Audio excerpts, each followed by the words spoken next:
I we need to talk about Hello Sunshine, which is, this fabulous, fabulous media company that you are the CEO of. Reese Witherspoon was the founder. It it's just doing so many wonderful things, but I would love for you to explain a bit about it, what it is, how it helps women, why that was such a big part of putting it together, and how you and Reese even came together to have Hello Sunshine exist how it is now.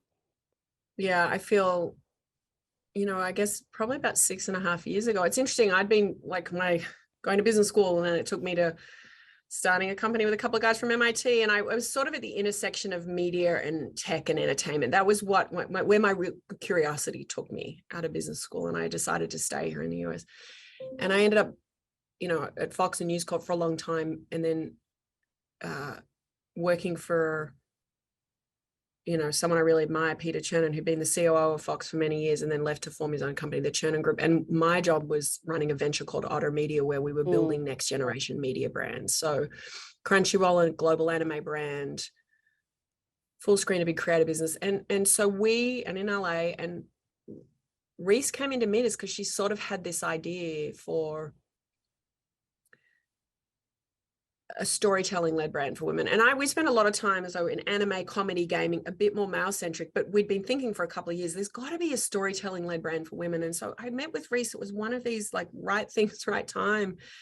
So I've got this idea, and it's very hard to start media companies from scratch. Yeah. So we'd spent a lot of time looking for assets to buy that we could build Yes. on. Right. I mean, they require a lot of capital. But when I met Reese, I was like, wow, this is not from scratch. She has a big social following. She'd had a very successful career, obviously, as an actress and also as a producer. But she wanted to not just build a production company. She wanted to build a media company. And the idea was, it was born of her frustrations, Yeah. right? Of these conversations that like, we've got one women's project or meeting a creator, and I just saw this giant gap, right, in this very crowded content landscape. And she saw the same gap. We saw it from a different angle, but it's the same one where she was very early on social. She saw all of her fans on social. You look at all of the stats about box office and media consumption, right? And at least half women, in some cases, women are over-indexing certain platforms, right? Some social platforms. But then you looked at how media was formed and who was making the decisions and who were the protagonists. And it was this giant gap. We're like, if we're 50% of consumption and we're 70% of financial purchasing decisions in the home, Yes. brands, Yeah. cars, right? Like fueled by the media business.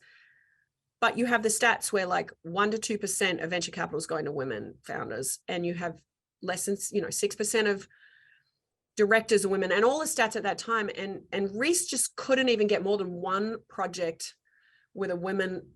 They said we've got our one women fronted movie, and I just remember we were talking about it. It's like, why do we've had all of this media that centered male protagonists, and all the green light committees and decisions were structured in a patriarchy. Like, we're missing something. We're missing huge opportunities, and this is a gap to build a company in. So we talked about changing the narrative for women. That's our mission, that storytelling can really change culture. And it starts with representation. Like, who are the protagonists? Is the woman driving the story? Does she have agency? How many women, right? Like, Reese had was about to go into the first season of Big Little Lies. She'd never been at the top of a call sheet with another actress. Wow. Like, that's crazy. Yeah. In 20 years of making incredible movies, right? And you think of Big Little Lies is a smash hit, Yeah. right? Those themes of 5 women and the relatability in school parking lots and drop off, that's familiar to so many women, those themes, right? It's not hard. So we talked about, you start with representation, but that's not enough. You've got to connect that to authentic authorship. And that's what we talked about, addressing the gap in authorship. Who has the power creatively to tell these stories? And so we set out and we said, like, if we're going to build a business that is about premium content and storytelling, she very authentically, but also build relationships directly with consumers, because we thought if we're going to build a company, it's not enough just to make content. We have to, in a crowded landscape, help take responsibility, consumers showing up for that content, whether it's dropping on Netflix or Amazon or Hulu, or whether it's on a social, on Instagram or TikTok, or at a live event, right? We've got to bring audiences to everything we do. And so we launched our scripted division, and then Reese's Book Club social handles, which again, very authentically connected back to Reese. You know, she developed Gone Girl and Wild from books.